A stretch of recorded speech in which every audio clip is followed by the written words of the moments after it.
My Carnage welder is my go-to welder. You want to see how easy it is to get to? Yeah. All right, let's do this. We've got the fastest deployable welder. A Carnage welder is a wire feed welder. It's basically batteries and everything inside of a box. It's quick deployment. Just take out the case, open it up, turn it on, and you're ready to start welding. No pulling batteries or getting cables out. It's literally 30 seconds and you're up and ready to weld. It's very user-friendly, awesome penetration on the welds. The first weekend I was out with it, I had to use it, and it's the only reason I was able to complete the second course in my competition. Off the grid, the Carnage welder is going to be a necessary tool. You break, let's fix it. 10 minutes later, let's get back on the trail and let's try whatever you broke it on again. I'm able to utilize that in so many different aspects of my life. I always carry a Carnage welder as a part of my off-road gear. Pack it wherever you need to, flip a switch, hook up a ground, and start welding. It's that simple.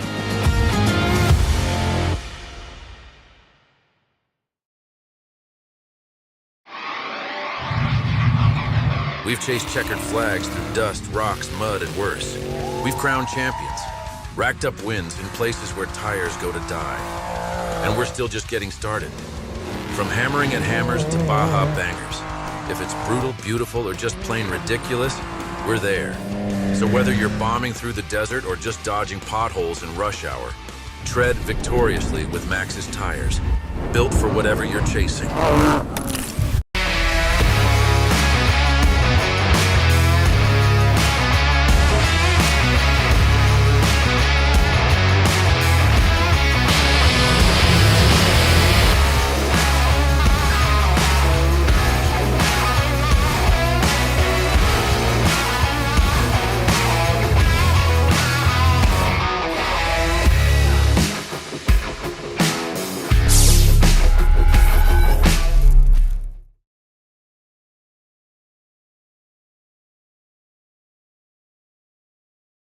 Ready.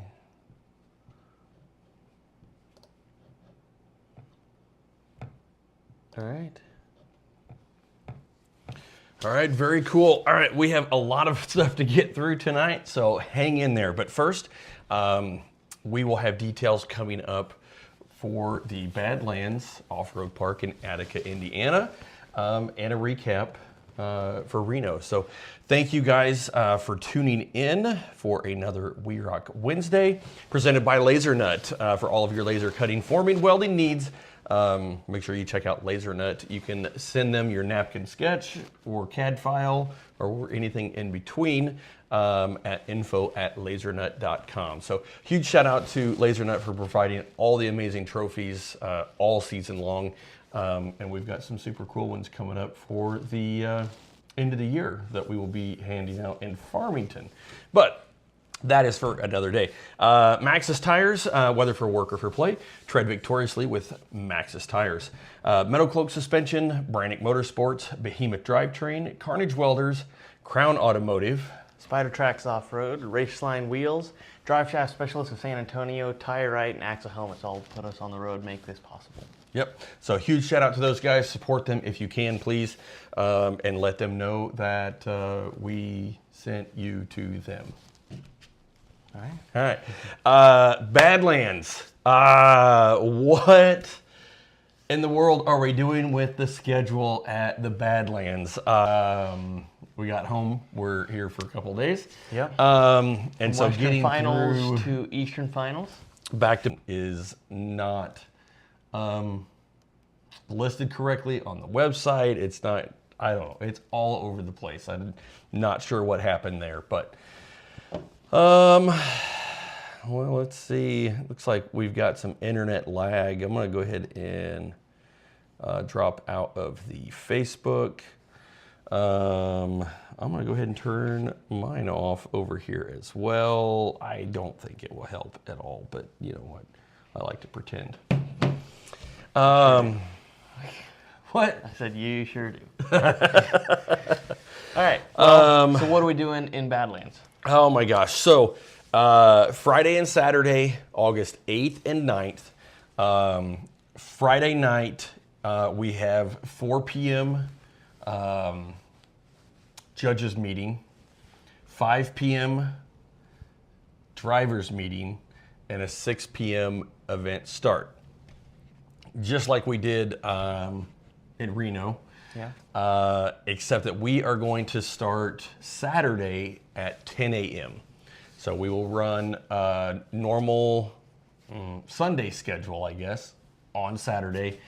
We will not have a judges meeting, drivers meeting or anything. We will start at 10 a.m. We will do sportsman class awards. That will take place right about 5 o'clock. We've got to work out the details on that one because we will probably do a driver's meeting around that time as well. So we'll have to figure out how we want to do that. But the driver's meeting and awards, we'll say at 5 p.m. That will go over the UTV shootout rules and also the Pro Series shootout. Yep. So we will do sportsman class awards right before that, and we will kick off at 6 p.m. With the Pro shootout and also the UTV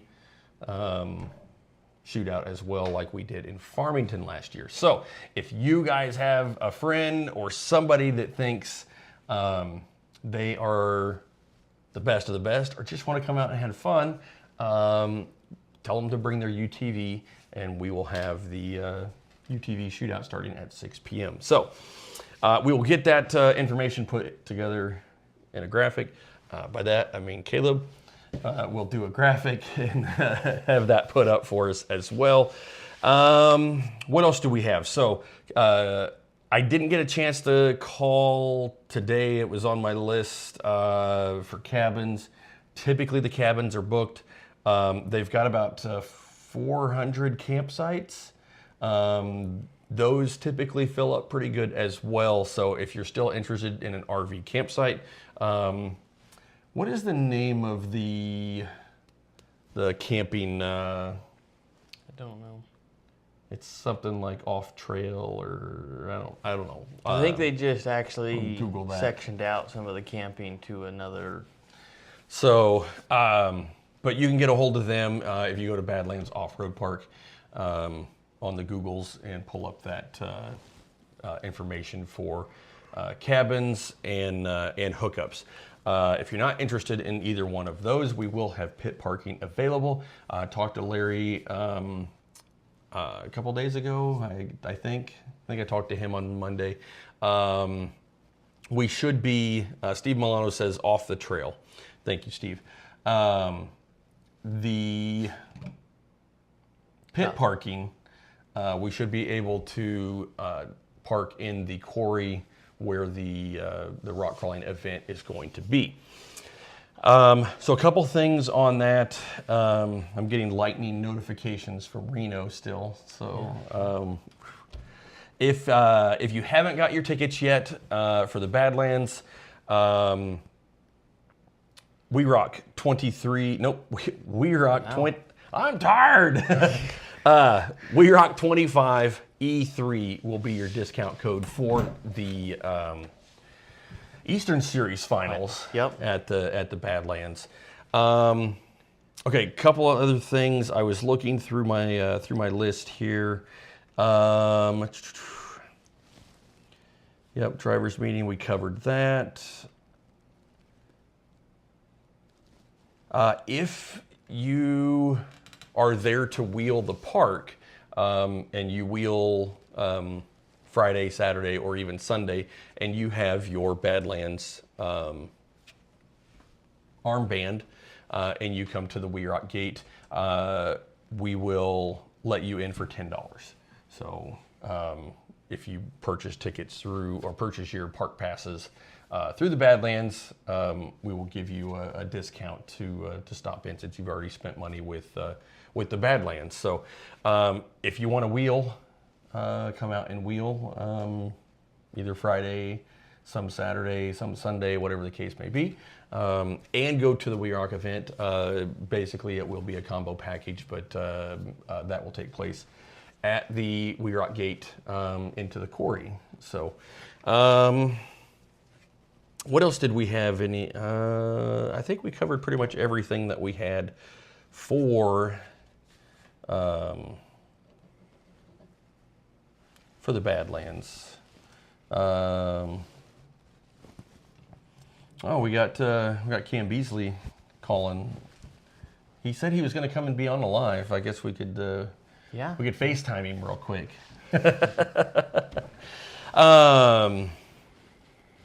All right.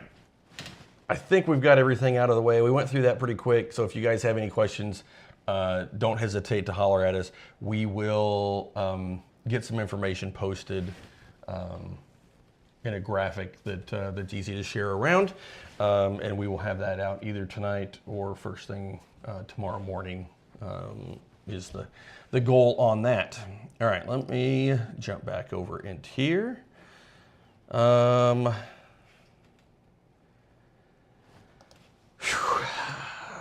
years, over 20 years.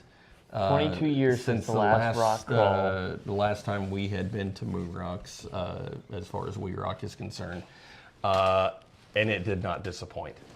It was absolutely amazing. So, it was weather enhanced rock crawling. Yep. It wasn't so much the water or anything like that. We did have some rain. It rained about an hour and a half before the start Saturday, but the wind.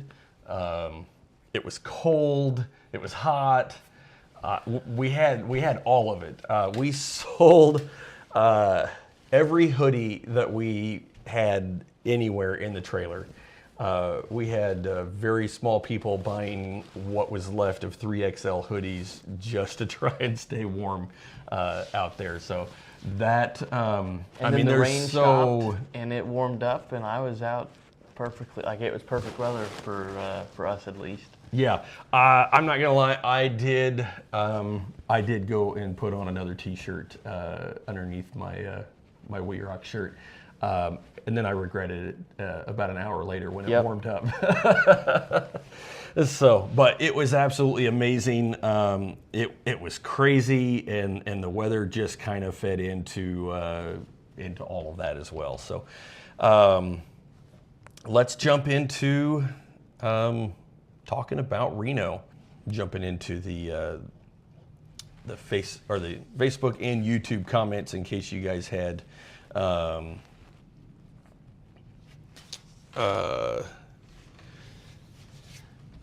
right, let me jump into, okay, is the campsite far from the RV camping walkable?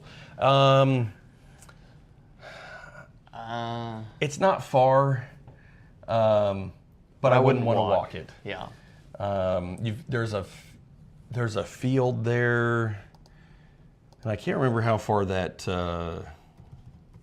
Yeah, it's definitely, it's not that far, but it is something that you probably wouldn't want to walk. And then there is that parking in that field, and then pit parking will be right at the rocks if they can get the quarry ready for us. I'm having trouble spelling, so I wouldn't worry about it. Well, I'm going to look at it here real quick. So the last place we were was Moon Rocks, and now we're zooming into Attica here. So, off the trail vacation rentals. And then the quarry's there. And then the quarry is right here, and you come in here. So yeah, it is from the campground. Let's just say to the quarry. We should probably change this into a down arrow. A down arrow. Like that, right there. Right oh, there it next is. to your mouse. Well, I couldn't see it. Guess I need glasses. Yeah, it's half mile. So you're not going to want to walk that. If you're staying in the cabins or the campground, the closest that's going to be is a half mile to get back and forth. So look at that. See, we're answering questions. Yeah, Cam says he's trying to call me, and I'm not answering because I'm rude like that. All right. Yep, V says long ways. Okay. All right, we're caught up on that. Sorry about that. So yeah, oh my gosh, it was absolutely insane. The weather was crazy. The competition was And off the charts. bring in the night event to the West Coast. I mean, all the East Coast guys knowing how amazing Tennessee is, the atmosphere is just completely changes when you're under the lights. And we brought that out west, and yeah, it did not disappoint. The courses were hard. It was anyone's game for the Western Series points, and so there was some pressure out there. Yeah, it was. I did competed under the lights at night, so I know I think Super probably the Crawl last did it a few times. Yeah. So if you were in Super Crawl and did I think Vernal under the lights, or I don't know what else they've done. But I think from what I can remember, maybe like 2011 up at Miller Motorsports Park in Tooele. I think might have been the last opportunity for WERock to be under the lights. So yeah, had a lot of people come up and say this was so cool. We've never done anything like this before. So that part of it was really awesome to expose the Western teams to what the Eastern teams have had the opportunity to be under the lights and the crowd and everything, and it just. Rich talks all the time about rock crawling changes when there's a crowd and a timer, but let's add in, under the lights, and you feel like you're on a stage because you are, and out there performing. So let's jump into talk a little bit about the classes and who we had. Do you want to run through the sportsman side on? Yeah, we'll run through. We had, if you want to pull up, is that it right there? Right, or is that just national points? I think that's just national points. So what do we have? You have the scores. That's running order. Well, we're close. Probably save that. Sorry, Colby.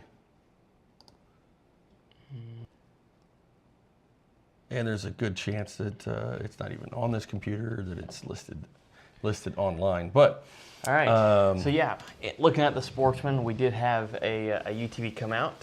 Brian Johnson, Miles Kimberly with that rear steer Polaris. So they had an awesome time. They're looking for some more competitors. And they put down a score of 24. Like, for UTV on the sportsman courses, that's pretty impressive. I will say the rear steer pride does help quite a bit. But moving into a field of 8 sportsmen C, that was amazing to see all of the leaf sprung Toyotas, the MJs, the Samurai, and they were on some really hard courses for sportsman C. They were super tight.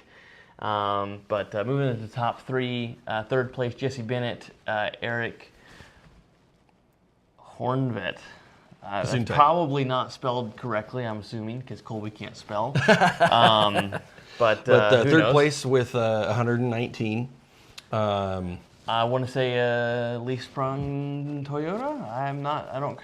More than likely. Yeah. And then second place, the very sweet blue Toyota. That is all tin canned up. Tony Riviera and Riley Klingeman. Yep. Putting that Toyota once again up there on one of the podium spots in WERock. Yeah. And then usually our winner in the Sportsman C, but the locals came out in force, and Alan Johnson and Josh Doobie bringing home that number 1 spot with a 69. So very impressive. And they were running an MJ, I believe, right? Yeah, it was the Comanche, right? Yeah, Jeep Comanche. Yep. So super cool rig. So congratulations to those guys. In a field of 19 Sportsman B. Yep. We ended up with third place at a negative 85, Justin Day and William Milligan. into second place, local Alyssa Winters and Jeremy Winters putting that car on the podium in the podium once again. Yep. And then also a local, I think. I'm assuming, I want to say Austin Gordon's also local. Yeah. He actually got to drive a winner's car in Cedar City. But coming out, showing how it's done, Tyler Doyle and Austin Gordon with a negative 128 in Sportsman B. At Sportsman B class. Moving over into Sportsman A in third place with a negative 183 was a familiar name, Kevin Reimer and Eric Williams. Second place with a negative 186 was Craig Allen and Craig Allen. Yep. And then bringing home once first again, place. Another first place, Colter Brasnini, and with also a new spotter. With a new spotter, but also a spotter that's no stranger to bringing home first place trophies, Jesse Haynes. Yep, with a negative 204 listed there for Coulter and Jesse and Sportsman A. All right. Well, let's jump into the pro side. So, yeah, I mean, it was an incredible show. I mean, with 12 courses running out there, you didn't know where to look, but there was always something going on the 4 pro courses, whether saving rolls or flopping a car over or just an insane line going on. It was absolutely an amazing show with pro mod class with 5 people in it. So that was amazing to have Austin Beck show up. But third place we had Caitlin Bourne and Kevin Bourne. Yep, with 200. In second place with 113, Braxton Coleman and Brett Robson. And then coming in for his only WERock event of the year so far, coming home with the first place in Pro Modified, Austin Beck and Steven Lopez. Yep, driving the Jesse Haynes Fabrication Pro Modified car there. Not the Willys, but that was Pokey, right? Pokey, which that was 2016 car or something around there. I know Craig Allen beat us in that car at Grand Nationals. A lot of people have been in it, and it's won numerous times. Yep, but it is a solid car, and Austin did a phenomenal job driving that car. It was a game of finishing courses. I mean, Braxton Coleman really set some good low scores, but a rollover on day 1, cartwheel in the car, and then that really, that's all it took to kind of push him out of the lead, and Austin Beck just kept finishing courses.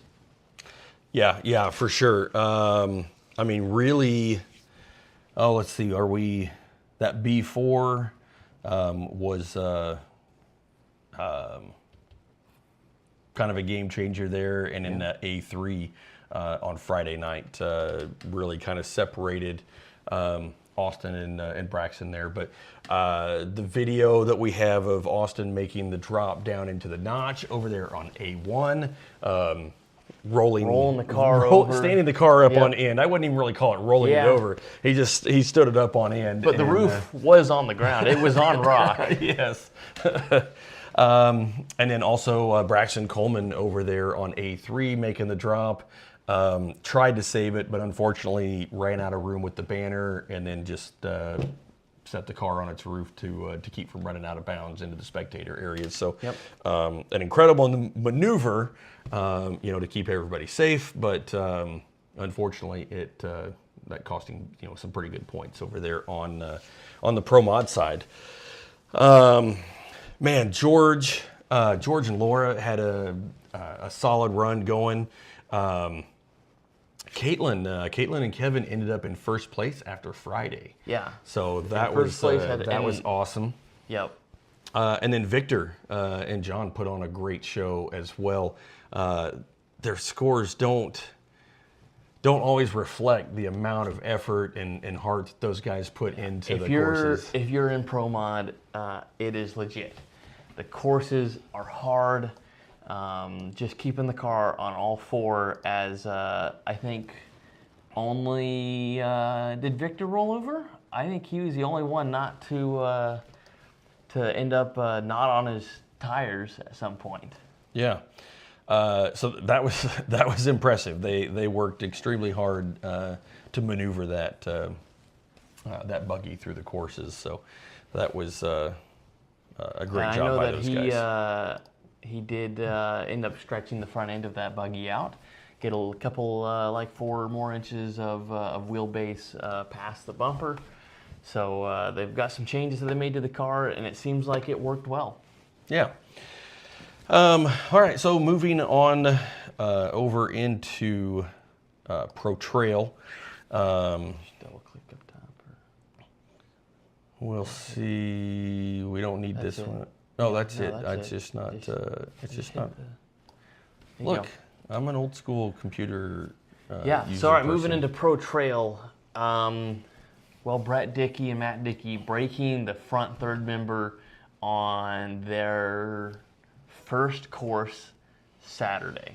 Let's see. Did they start? They started on A3. Yep, because we only had 3 of them, and he wheelied up that big climb. And in the video, you can hear the front end make contact. There's a pop. It still keeps turning until he starts to slide back down and just, I'm assuming, clean the teeth off of that ring and pinion. I know something did eventually grab because I think he finished that course. Yes, but down that ledge with no front tires pulling, there's a good chance that he was going to tumble. So he had to do gate 4 in reverse and got out through there clean. So it was an amazing feat of driving, as always, from the Dickey crew there. So Jewel Jenkins, Trevor Rich ended up in second place there, and Tyler Harper and George Liner. So they were 1 point behind Brett Dickey after Friday night. So the competition was very, very tight in Pro Trail there. And but I mean, it was an amazing show to watch. The Pro Trail teams, they were doing bonuses. Even the unlimited drivers were skipping. Yeah. I think Brett and Tyler were the only ones to drop off of the A3 bonus on Friday night. And then I think there was only one unlimited team, Michael Brasnini, that did the drop, the bonus drop on A1, and I'm assuming both Tyler and Brett dropped off of there. So I mean, some amazing driving, and the gates didn't even change on those gates. So they really showed what was possible, what those unlimited guys were missing out on.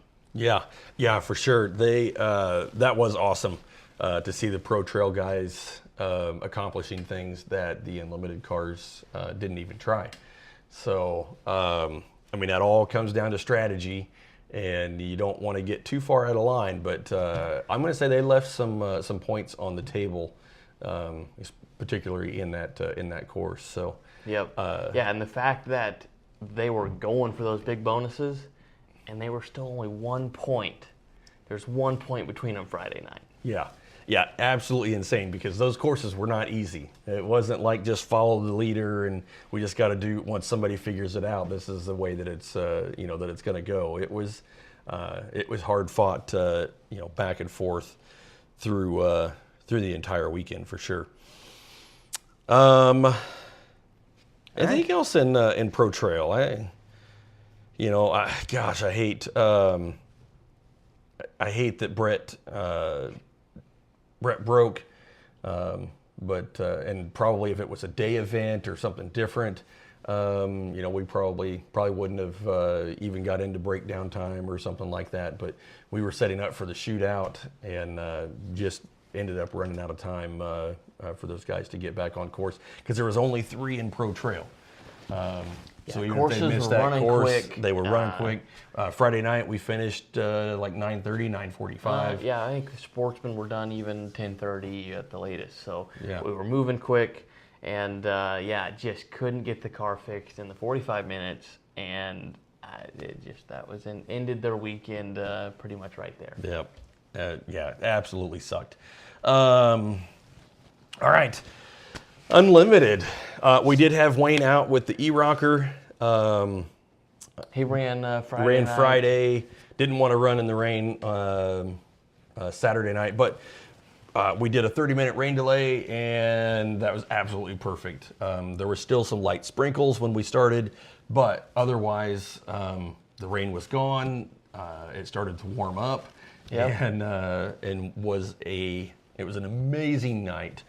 John Himbel ended up in that 4th position, but I'm going to say he probably won Even the though he style. was not on the podium at all, you have probably heard about his weekend. Yeah, he did try that bonus drop over there on the A3 course, and things slid, hit the cone. Yeah, the trying to tire, roll over. the uphill tire started to come up, so he sucked in the winch. Well, it pulled the skid plate down, slid down the hill, saved it.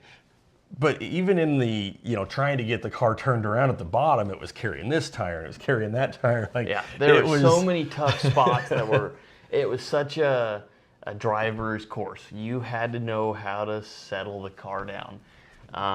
And John probably made some mistakes with that, as you saw him balancing the car on 2 tires through this massive crack. Yeah. Still drove out of it, still no cones. Yeah, it was a pretty hard hit once he finally got that car to drop into the crack. That left front was probably like 10, 12 feet. At least, yeah. At the minimum, up in the air before it came down. And I can say I've honestly, this is probably common for the Sand Hollow guys, but at least in competition, I've never seen that where someone is actually driving through the crack on 2 tires, and the other 2 tires are 100% in the air. Yeah, it was absolutely insane. Unfortunately, he wasn't able to get up on the podium, though. Yeah. So moving... But still, he's my pick for the Dustin Webster Style Points Award for the weekend. Absolutely amazing driving, and unfortunately, a couple bad courses didn't just kept him off the podium because it was it was tight. Like we said, even that Pro Trailer is 1 point between them on Friday night. Like, even though the courses were really hard, the skill is just insane with these top drivers. Yeah, so moving on to the podium, we ended up with Michael Brassanini and Chris Bilbano 1 point behind Sawyer and Colin Bruggerman. A crazy battle. Michael actually put up 10 more points into the shootout to get within that 1 point. I think Friday night there was 2 or 3 points between Sawyer and Dave, between first and second. And then Michael Brassanini was 20 or 30 points down. So they made up some ground Saturday night, and pretty much finishing the shootout. There was only a cone or 2 between the top 3. Yeah. Michael and Chris really did a great job manipulating the vehicle all weekend. It looked great. They were putting down some great courses and had some good strategy, but there were some cones hit that I think I don't know where they ran Friday, if they in running order. Oh yeah, that could have really played into it. Right, probably. Of being able to watch. How do we need to miss this cone that he hit? That's how we're gonna gain some ground. Yeah, and it was Saturday courses were pretty tough to try and figure out a way to make up some ground. There was some bonuses, yep. But they were a big risk for sure. Yeah, for sure. But Michael absolutely put on the best show in the shootout by far. That's really becoming his jam. Like he can get himself in there. Again, putting up 99 points in Dayton, Tennessee for the shootout there. Like how could that be beaten? Yeah. Well, it turned out it was, but still absolutely incredible. Sawyer, so proud of that young man. Him and Colin, from the start, I think worked extremely well together. And they have just developed a really good working relationship, manipulating that Laser Nut sponsored unlimited car through the courses. I will say his shootout run was not what they were wanting. The bonus land they did pretty well at, but directly out of the start, they hit 2 standard cones, and that really put them in a hole. They really had to make some ground up. Yep. And then Dave Wong, Nate Reed, bringing home that #1 spot with -192. Just they were clean, and I will say the big rounded rock there, right in the middle, on that behemoth course, right in the A3. A3. Dave committed on that one. And that's really kind of his weak area. He is a rock crawler. He doesn't really want to have to use throttle, but to see him go to the throttle on that climb, it wasn't too much throttle, it wasn't too little. He just hit the right amount of power to make that course. Now, WERock was his stomping grounds for many, many years when they lived in California before making the move to Utah. So maybe that home court advantage, helped out a little bit there. Hard to say. As always, none of our nothing is without some type of controversy with judging. So did he? Get to take advantage of a bad call on there too. Not 100% sure, but we'll do our due diligence and check things out there too. But Dave bringing home the win with a -192 for the Western Series Finals, presented by 4 Wheel Parts and Off-Road Warehouse. So want to thank Off-Road Warehouse for helping us out with the light towers, being able to bring you guys a night event. It was supposed to be 100 degrees in the Nevada desert. Instead, it got down to like 50 degrees at night, 55 degrees. Yeah. But I will say the night was, couldn't have probably been more perfect. So it was an amazing event. Just an incredible show. And we hope to be back there.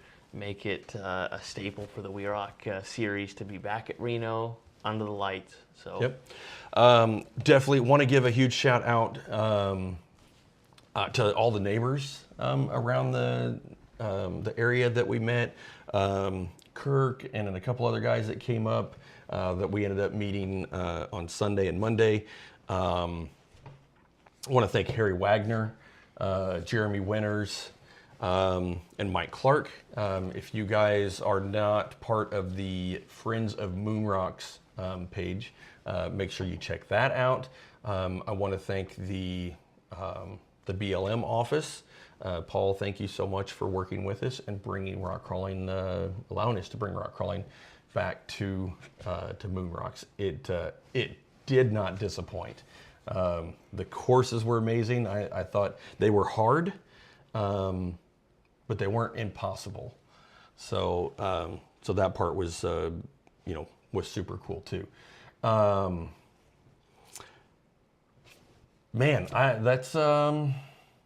sure I've got a bunch more. I know I had some other thanks. I want to thank Rich and Shelley for coming out and helping work the front gate.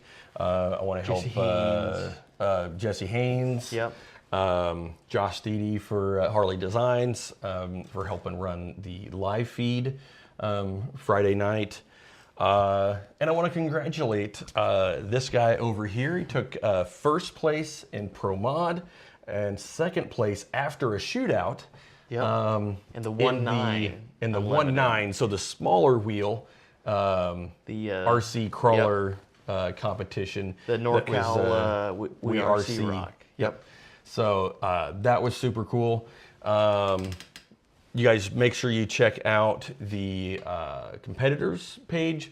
We'll have some discussion ideas that we're probably going to post in there here the next couple days. If I can get the chance, we've got some concepts and I'd like to get everybody's feedback on that. So if you are a competitor, make sure that you are in the WERock competitors page. Other than that, we will get the schedule put up for the Badlands. And I think that's all we had for tonight. I thought we were going to end up going a lot longer because it was such an insane competition. Thank you to everybody that came out, participated, picked up a piece of trash. I want to thank Rick Jenkins and Jewel, that Farmington, New Mexico crew for helping on Sunday, because we were completely wiped out. But anybody that helped pick up a piece of trash, even if it was the smallest thing, that event site, I think, I know it was better than when we left than, when we got there. And thank you guys for being cognizant of that. I can't, my word of the day, toilet paper, get that in there. Yeah. But thank you guys for making that event amazing. And we are already working on plans to be back there next year. I got an email from the BLM today. Didn't have a whole lot to say. We'll debrief still, but at least it wasn't filled with complaints at this point. So, and that's all because of you guys coming out there and representing competitive rock crawling. We really appreciate that, guys. Thank you so much for making WERock look so good. With that, I guess we will go ahead and wrap for tonight. We will see you guys next Wednesday live from Indiana. Indiana. The Badlands. Maybe we'll get a special guest on. I don't know. We'll see. Yeah. See if we want to do that. I know we're, with things being every other week here for a month and a half, we're behind on getting our winners on. But don't worry, we will get all of our winners on to talk about their events. It will just, it'll take a little bit before we can get caught back up. Because, well, this week we're working on Grand Nationals in Farmington. So there's some gibberish. Maybe you can decipher. I think it's supposed to be emojis. There's some emojis that Jess sent. So thanks, Jess. We will see you very soon. With that, a huge shout out. Thank you to Cody Wagner with Laser Nut, Maxxis Tires, Metal Cloak Suspension, Brannick Motorsports, Behemoth Drivetrain, Carnage Welders, Crown Automotive Sales, Spider Tracks Off-Road, Raceline Wheels, Drive Shaft Specialist at Antonio, Tire Right, and Axle Helmets. All right, guys. We will see you Friday and Saturday, August 8th and 9th at the Badlands Off-Road Park in Attica, Indiana. Until then, you guys have My Carnage welder is my go-to welder. You want to see how easy it is to get to? Yeah. All right, let's do this. We've got the fastest deployable welder. A Carnage welder is a wire feed welder. It's basically batteries and everything inside of a box. It's quick deployment. Just take out the case, open it up, turn it on, and you're ready to start welding. No pulling batteries or getting cables out. It's literally 30 seconds and you're up and ready to weld. It's very user-friendly, awesome penetration on the welds. The first weekend I was out with it, I had to use it, and it's the only reason I was able to complete the second course in my competition. If you're ranching and farming, you have to have a Carnage welder in your tool. Break, let's fix it. 10 minutes later, let's get back on the trail and let's try whatever you broke it on again. I'm able to utilize that in so many different aspects of my life. I always carry a Carnage welder as a part of my off-road gear. Pack it wherever you need to, flip a switch, hook up a ground, and start welding. It's that simple.